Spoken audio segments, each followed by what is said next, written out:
My stepmom threw me out because I made her uncomfortable, and my dad said nothing. Then I found out the house was always mine and took complete control. Imagine being told the home you grew up in, the one your mother cherished, isn't yours anymore by the woman who replaced her. Now, imagine telling them they had 30 days to get out.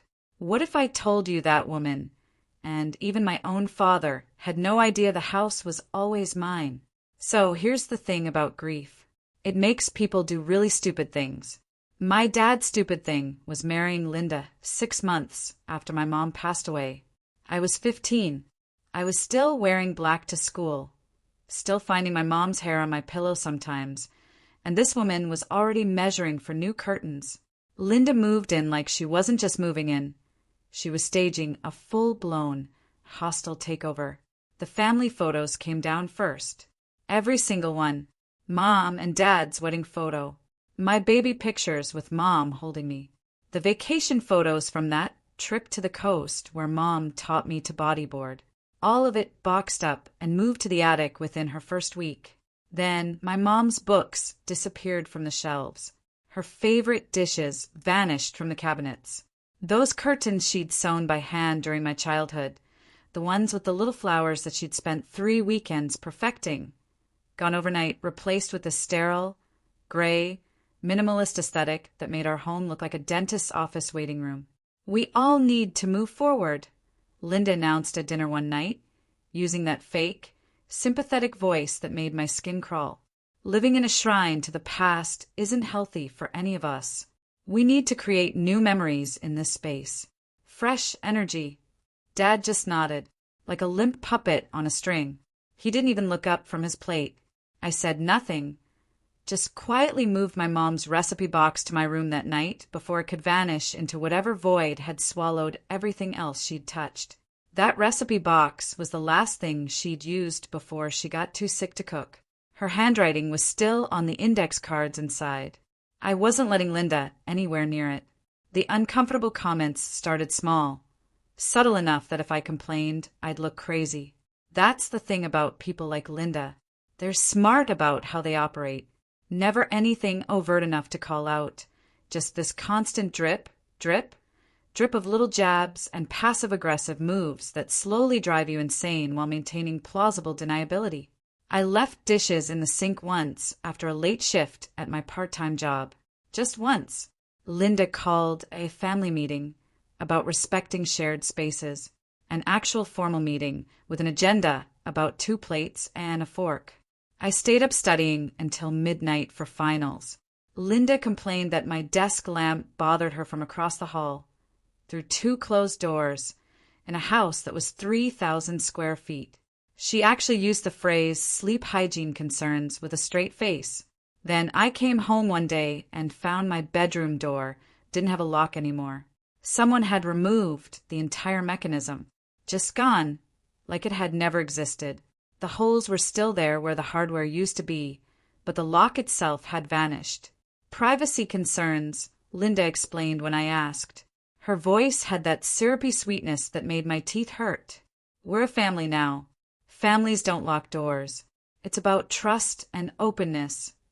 I wanted to point out that families also don't erase dead mothers like they never existed. But I kept my mouth shut.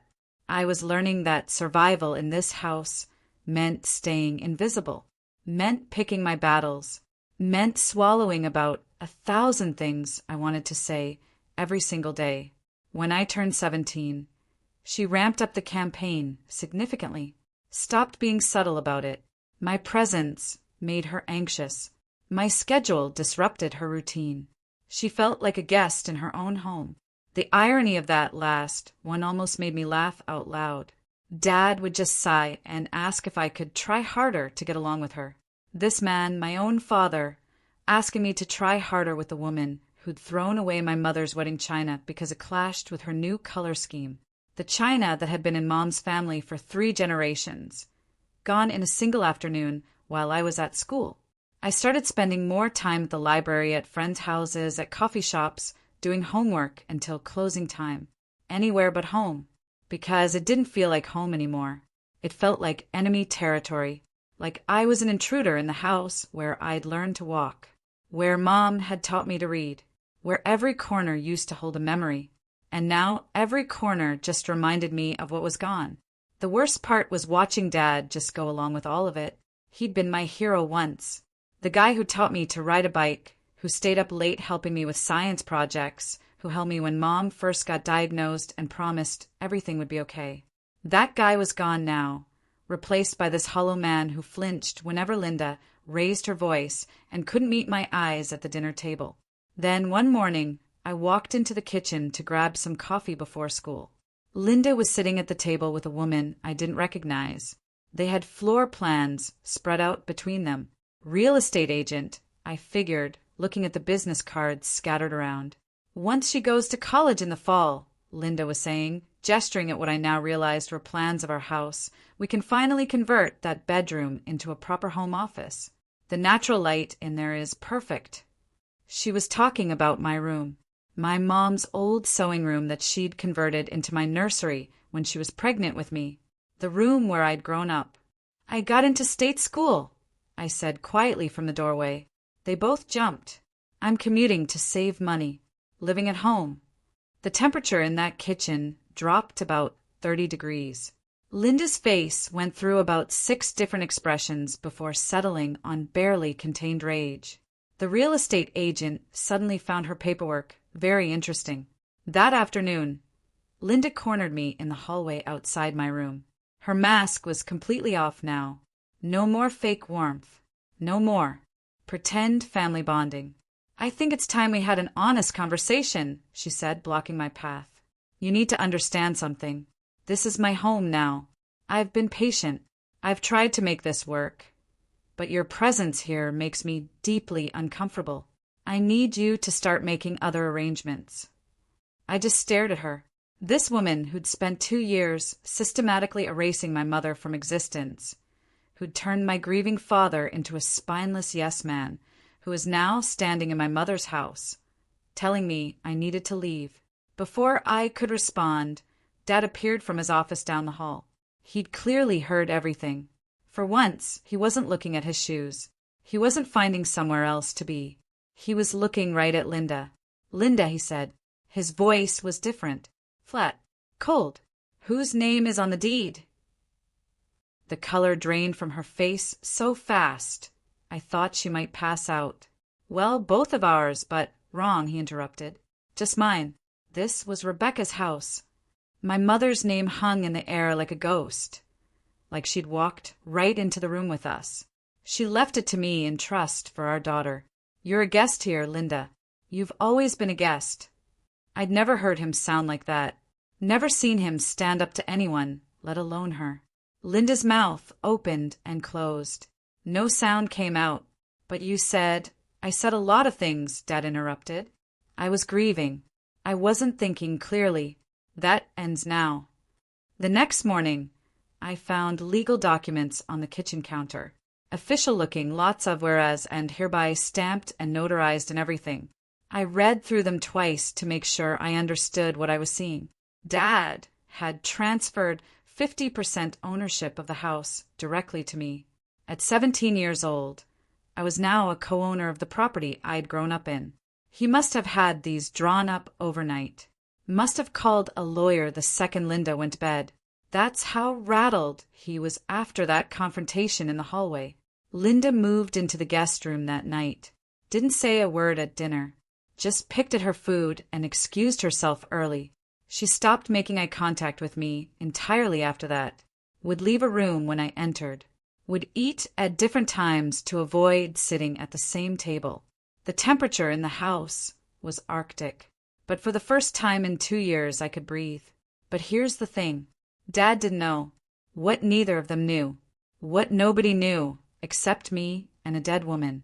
2 years earlier, while cleaning out boxes in the attic, I'd found something. A journal. My mom's journal from the year she died. Blue leather cover. Her name embossed in gold on the front. I'd opened it, expecting memories, maybe some recipes, notes about her garden. The kinds of things a dying mother might want to leave behind for her daughter. What I found instead were detailed entries about how she'd discovered Dad's affair with Linda, his secretary at the time, 6 months before her cancer diagnosis. She'd found emails, text messages, a hotel receipt that fell out of his jacket pocket when she was doing laundry.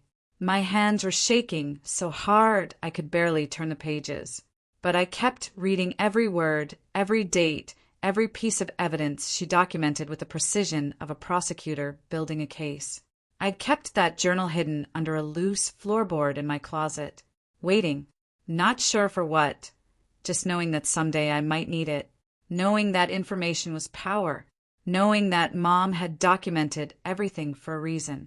Now, with 50% of the house in my name and Linda spiraling out of control down the hall, I pulled it out again, because that journal contained something else.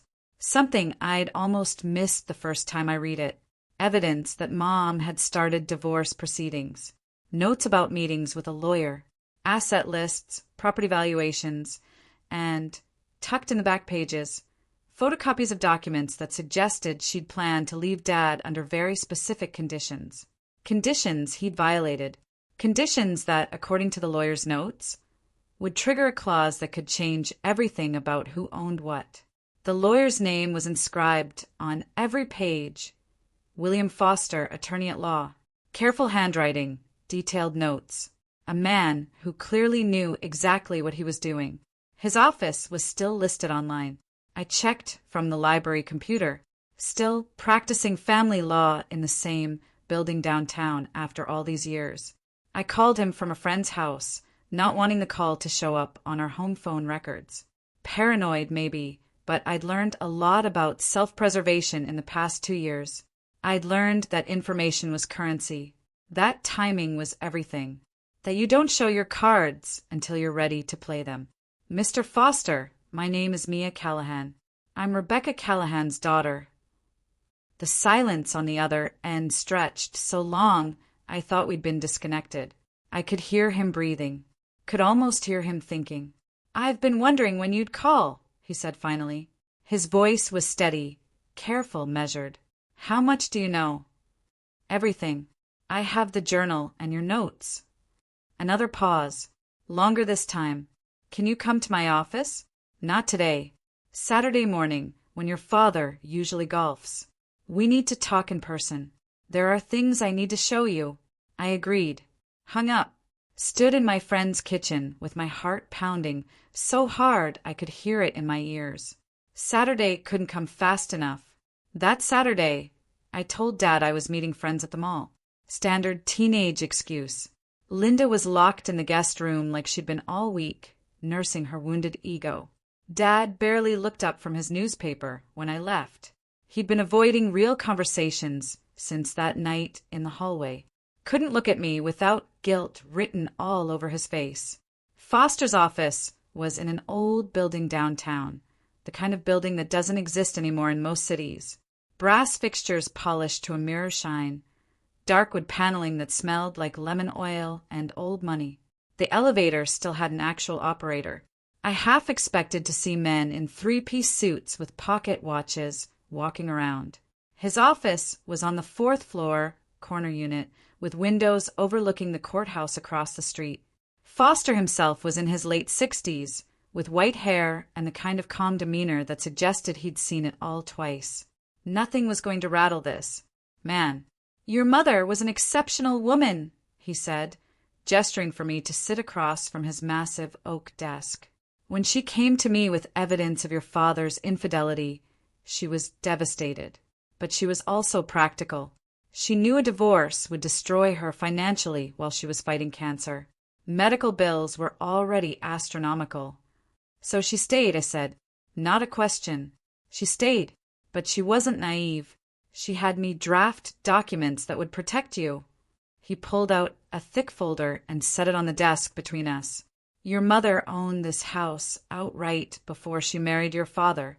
It was her grandmother's, passed down through her family for 4 generations.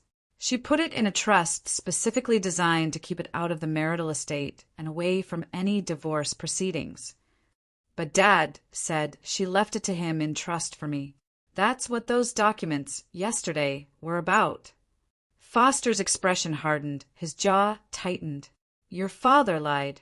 Your mother left the house directly to you, with a trustee to manage it until you turned 18. I'm that trustee. Your father has been living there at my discretion, which I granted out of respect for your need for stability as a minor. But legally, he has no claim to the property. Never did. The room was spinning. I gripped the arms of my chair. What? The house has been yours since your mother died, Mia. The property transfer your father showed you this week? Meaningless. He can't transfer what he never owned. I sat back, trying to process. 2 years of walking on eggshells. 2 years of feeling like a guest in my own home. 2 years of watching Linda erase my mother piece by piece while Dad stood there and let it happen. Does he know? I finally asked. That he doesn't own it. He knows. I told him at the reading of the will. He chose to ignore it, hoping you'd never find out. Hoping you'd go off to college and never look too closely at the paperwork. Foster slid the folder across the desk toward me. This is everything. The deed, trust documents, photocopies of your mother's journal entries, documentation of the affair, financial records showing how your father has been mismanaging funds that should have been preserved for you. I opened the folder with shaking hands. Bank statements showing Dad had withdrawn money from Mom's accounts before she died. Receipts for jewelry he'd bought Linda while Mom was still in chemotherapy. Email printouts between them that made my stomach turn. There's more, Foster said quietly. Your mother had a life insurance policy, $500,000. It was supposed to go into a college fund for you. Your father cashed it out and used it to pay off his business debts.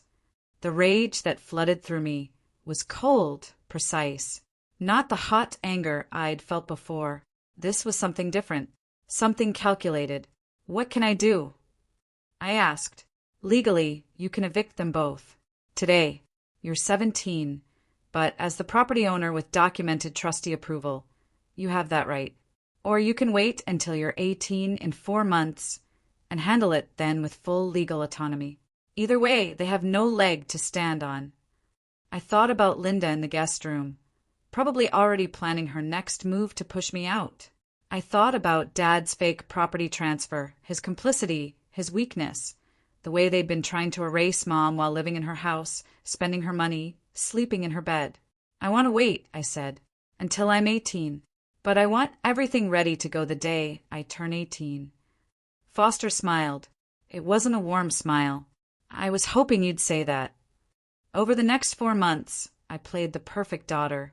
Agreeable, quiet, invisible. The kind of teenager every stepmother dreams about having. Yes, ma'am. No, ma'am. Whatever you say, ma'am. It was exhausting. Every day felt like a performance, but I kept my eyes on the prize. For months wasn't that long. I'd survived 2 years of Linda's campaign. I could survive 16 more weeks of playing nice while the fuse burned down to nothing. I got a part-time job at a bookstore downtown and started saving every penny. Opened a separate account at a different bank. Cash deposits only. Nothing that could be traced or questioned. I made sure my grades were flawless. Perfect attendance. Extra credit on every assignment. Applied to colleges with my guidance counselor's help. Made all the right noises about my future. Attended family dinners without complaint. I was building a paper trail of model behavior, something that would look good later if anyone questioned my character or my decisions. At home, the dynamic had shifted in weird ways. Linda stayed in the guest room most of the time, only emerging for meals. She'd stopped her commentary about my presence, stopped trying to control my schedule or complain about my lamp. She'd gone quiet, watchful. Dad walked around like a ghost, his guilt finally catching up to him, I figured. I caught him looking at Mom's old photos sometimes, the ones I'd rescued from the trash and hidden in my room. He never asked where I'd found them, never acknowledged what he'd let Linda do to Mom's memory. One night in January, 2 months before my birthday, he knocked on my door. "Can we talk?" I let him in. He sat on the edge of my bed, looking older than I'd ever seen him. Smaller, somehow. "I know I failed you," he said. His voice cracked halfway through. "After your mother died, I wasn't thinking straight. Linda was there, and I was drowning, and I made mistakes. You had an affair with her before Mom died. His face went white. How did you? I know everything, Dad. Everything. He didn't try to deny it. Just sat there, shoulders slumped, defeated. I loved your mother. I did, but I was weak. I'm still weak. And I've let you down in every way that matters. I could have forgiven him in that moment. Could have tried to rebuild something. But then I thought about Mom sitting in chemotherapy, alone while he bought Linda jewelry. I thought about her journals, her pain, her attempts to protect me even while she was dying. Yeah, I said. You did. He left without another word. The weeks leading up to my birthday were strange, tense in a way that made the air feel thick. Everyone knew something was coming. We just didn't acknowledge it, like those moments before a thunderstorm when everything goes quiet and you can feel the electricity building. Linda became almost invisible, spending entire days locked in the guest room. I'd hear her on the phone sometimes, voice sharp and angry, muffled through the door, but definitely not happy. Probably telling her sister or friends how unfair everything was, how she was the victim in all this. Poor Linda, married a widower and somehow ended up the bad guy. Life is so unfair. Dad tried to act normal. It was almost painful to watch. Small talk at breakfast about the weather, questions about school, forced cheerfulness that fooled absolutely no one. But his eyes were hollow. He knew something was coming. He just didn't know what or when or how bad it would be. I spent those weeks planning with the precision of a military operation. Met with Foster twice more, going over every detail until I could recite the legal strategy in my sleep. He helped me open a bank account in my name, only at a completely different institution than the one Dad used. Helped me understand property taxes, utilities, homeowners insurance. All the practical things I'd need to manage as a property owner at 18 years old. He even connected me with a property management company that could help if things got overwhelming. Your mother thought of everything, he told me during our last meeting before my birthday. She knew your father would fall apart without her, knew he'd make poor choices, so she built safety nets for you. Did she know about Linda before she died? I asked. Yes. She confronted your father about 6 months before the end. He promised to break it off. Obviously he didn't. Foster's jaw tightened. Your mother made me promise to tell you the truth when you were old enough. She didn't want you thinking she was naive or weak. She stayed because leaving would have destroyed you both financially during her treatment, but she never forgave him.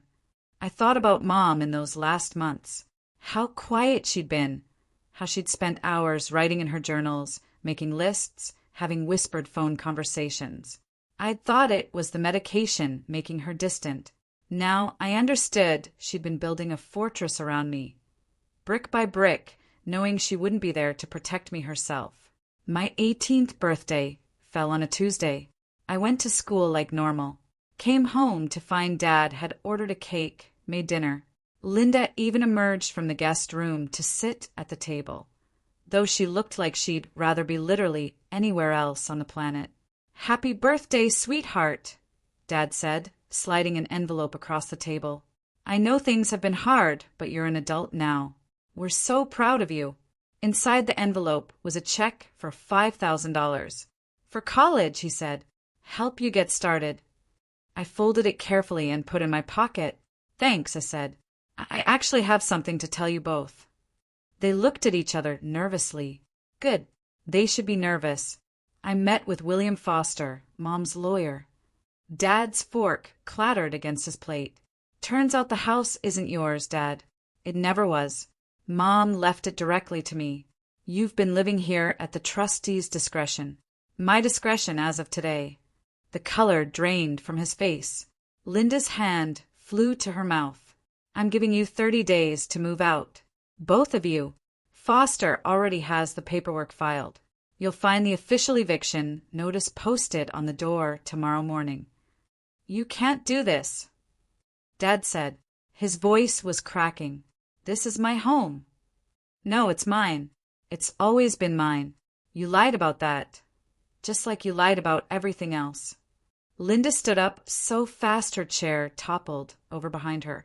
You ungrateful little. After everything we've done for you. Everything you've done. I laughed. It came out wrong. Cold. Hard. You threw away my mother's things. You tried to erase her from her own house.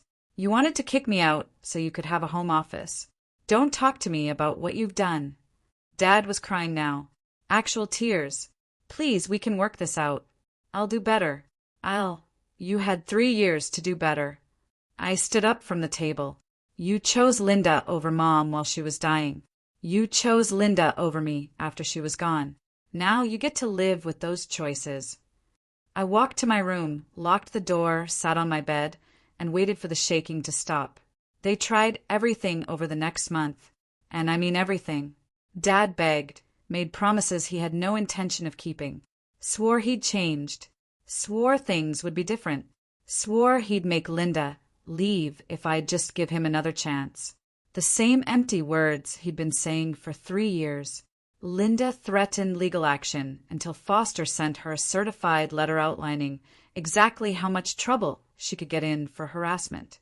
Given the documented history of her campaign to push me out, that shut her up fast, they offered to pay rent, offered to stay in the guest room and leave me alone, offered to give me the master bedroom and the entire upstairs, offered to pretend we were a normal, functional family while I finished college. They got creative with the bargaining. I'll give them that much. I said no to all of it, every single offer. No hesitation, no negotiation. The time for deals had passed about 2 years ago when Linda threw away Mom's wedding china. During the second week, Linda's facade slipped completely. All that careful composure she'd maintained, all that fake sweetness and victim energy, gone. I came home from work to find her in the kitchen in the middle of the afternoon, eyes wild, makeup smeared, looking like she hadn't slept in days. "This is all your fault," she spat when she saw me. Her voice was raw, unhinged. "Your mother was manipulative. She turned your father against his own happiness. She poisoned everything. Even from the grave, she's still ruining my life. My mother was dying of cancer while you were sleeping with her husband." I set my bag down carefully. "Don't talk to me about manipulation. She could have divorced him. She chose to stay and make everyone miserable. She stayed because Dad wiped out their savings on bad investments, and she needed his insurance to cover her treatment. But you knew that, didn't you? You were his secretary. You saw the accounts. You knew exactly what she was dealing with." Linda's face twisted. "Your father loved me. He loved me. She was just too sick and bitter to let him go. Get out of my house." "It's not your house yet. We still have 2 weeks. "Get out of my sight, then, before I call Foster and have you removed today." She stumbled past me, muttering under her breath. I heard her slam the guest room door. That night, I slept with a chair wedged under my doorknob. Trusting her seemed like a good way to wake up with the house on fire. Dad tried a different approach. He started leaving notes everywhere. Kitchen counter, taped to my door, tucked into my textbooks. Long, rambling apologies, explanations about his grief, his weakness, his poor choices, how he knew he'd failed Mom and me, how he wished he could go back and do everything differently. I threw them all away without reading past the first few lines. On day 22, I got a phone call from someone I hadn't heard from since the funeral. My mom's sister, Aunt Christine. "Your father called me," she said without preamble. "He's devastated. Says you're kicking him out of his own home." "It's not his home. It's mine. Mom left it to me." Silence. Then, "Rebecca never told me that. She didn't tell anyone. She wanted to protect me." More silence. "Your father said you found out about Linda." "Yeah, I knew about her." Aunt Christine said quietly, "During Rebecca's treatment, I saw them together at a restaurant when I was in town for a conference. Your mother made me promise not to say anything. Said she had a plan. She did. This was it." "Your father is calling everyone," Christine continued. Your mother's friends, our family, trying to paint you as vindictive and cruel, trying to get someone to intervene. Let him. I'm not going to. Her voice was firm. I thought you should know that Rebecca would be proud of you. After we hung up, I sat in the dark living room. Someone else knew the truth. Someone else saw what Dad had done. I wasn't crazy, wasn't vindictive. I was just protecting what was mine. On day 28, I came home to find them packing boxes everywhere. Bubble wrap scattered across the floor. Packing tape guns. Labels. The systematic dismantling of a life built on lies. 3 years of Linda's gray aesthetic being stuffed into cardboard boxes and hauled toward the front door. Linda wouldn't look at me, kept her head down, moved boxes without speaking.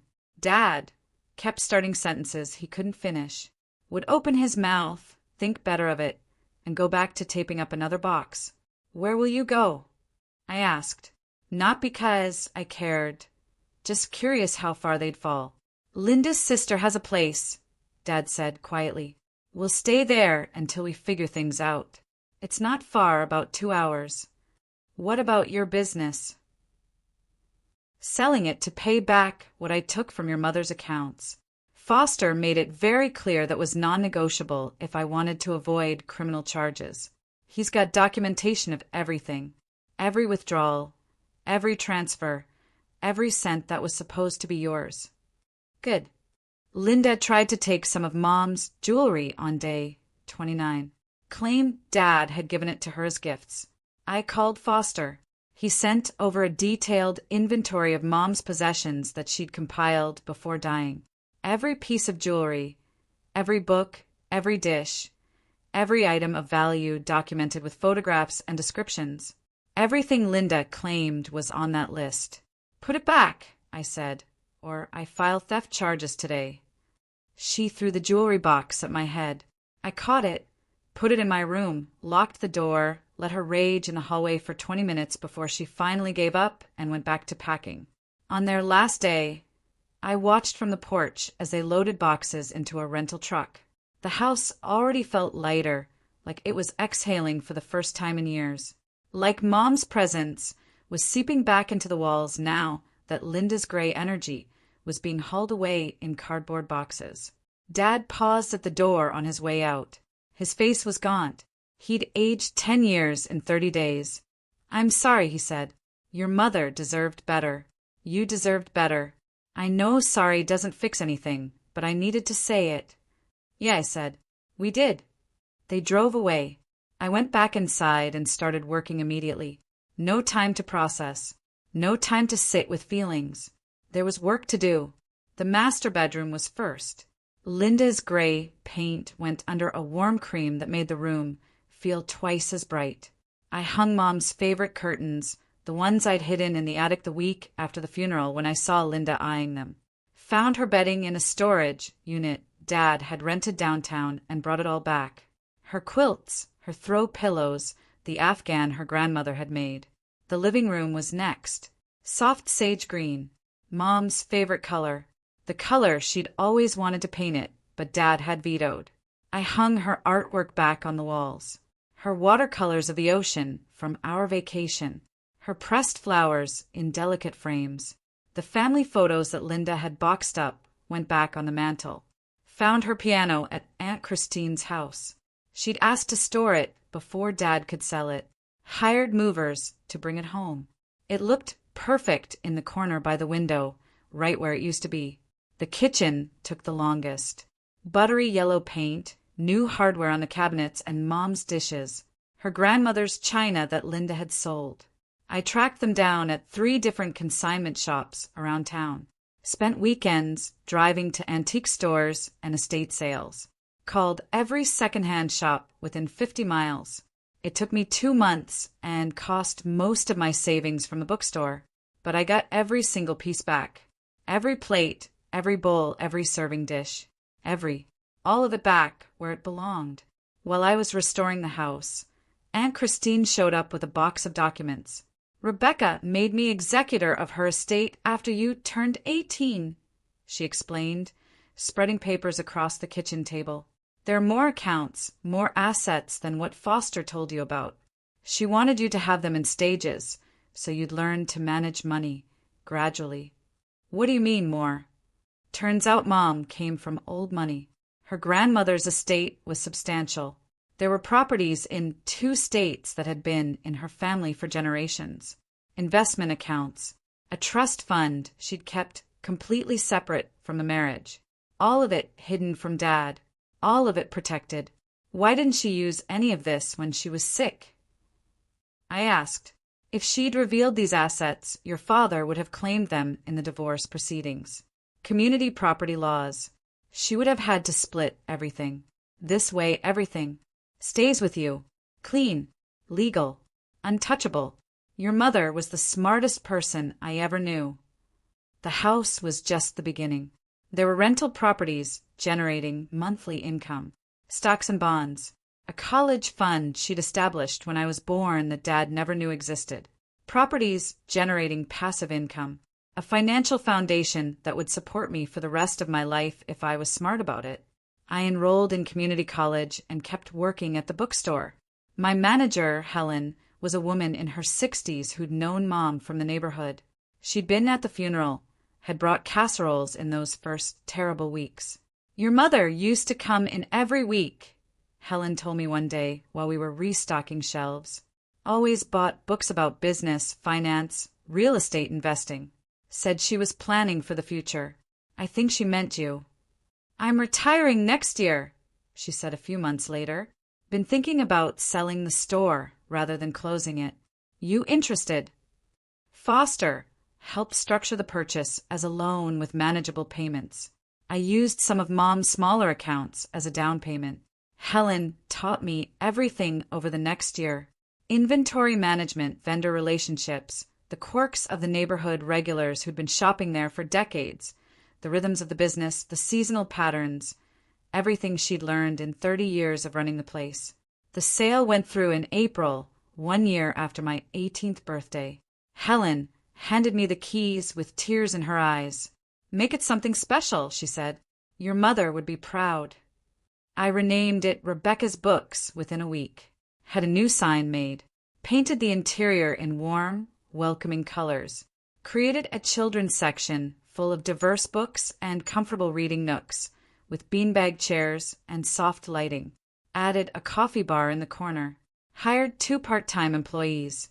Started hosting author events and book clubs on weeknights. Business took off immediately. People who'd known Mom came by to share memories and became regular customers. Word spread through the neighborhood fast. The daughter of Rebecca Callahan had reopened the old bookstore and named it after her mother. People came out of curiosity at first. Kept coming back because the place felt warm. Felt like someone actually cared. I displayed her favorite books in the window. Created a Rebecca's shelf with all the titles she'd loved. Put a small plaque beneath her photo explaining who she was, what she meant to me. 6 months after the eviction, Dad called. Linda and I are separating, he said. His voice sounded hollow. She's moving back east, going to stay with family. I wanted you to know. Okay, I don't expect forgiveness. But if you ever want to talk, I'm here. I'm not going anywhere. I hung up. A year later, he called again. Different tone this time. Quieter. Something had changed. I sold the business and paid back every cent I took from your mother's accounts, plus interest. Foster has all the records, every penny documented and transferred. Why now? Because I'm dying. Pancreatic cancer. 6 months, maybe less. Doctors found it too late. Nothing they can do. I met him at a diner.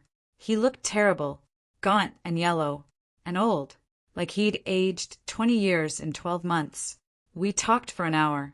He told me about Mom, about their early years when things were good, about how fear and weakness turned him into someone he didn't recognize. I'm not going to say I forgive you, I told him. I don't, but I don't hate you either. That's more than I deserve. He died 2 months later. Linda didn't come to the funeral, didn't even send flowers. It was just me and Christine and Foster and a handful of Dad's old colleagues who barely remembered him anymore. Afterward, Foster pulled me aside in the parking lot. He left you about $40,000 after the business sale in debts. What do you want done with it? Donate it to a cancer research charity in Mom's name. Every cent. While sorting through Dad's personal effects at his apartment, I found a box of letters he'd written to Mom but never sent. Letters from after her diagnosis about his fear, his guilt. I read them once. They explained some things. Didn't excuse anything. Just explained. I put them in a drawer and never looked at them again. Last month, I got a message from Linda through social media. Long and rambling. Full of excuses and apologies. She wanted closure. Wanted to explain her side of things. How she'd fallen in love with a broken man. How things got complicated. I deleted it without responding. Blocked her account. Some people don't deserve closure. Some doors stay shut. I'm 21 now, running Rebecca's books full-time while finishing my business degree online. The store is thriving.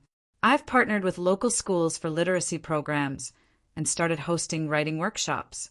Added a used book section that's become popular with college students. I live in Mom's house, the one that was always meant to be mine. Fully restored now.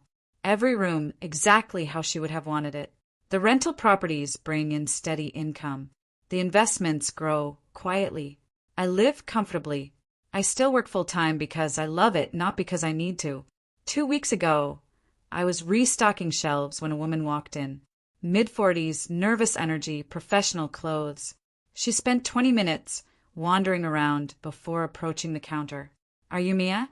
Rebecca's daughter. Yeah. I worked with your father years ago before Linda at his first company. I just wanted to say, your mother came into the office once to surprise your dad for lunch. She saw something she shouldn't have. I always wondered if she knew. If that's why she seemed so sad toward the end. She knew, I said. She knew everything. The woman nodded slowly. I'm glad you got the house. I'm glad you have this place. She paused at the door. Your mother was the smartest person in every room she walked into. Everyone said that. Looks like you inherited that. She left. I went back to stocking shelves. Just another day. This story is a lot. It's about betrayal, grief, and fighting for what's yours. Have you ever had to reclaim something that was rightfully yours, or seen injustice like this play out in your own life? What do you think about Rebecca's long game plan? I'm genuinely curious to hear your thoughts and experiences in the comments below.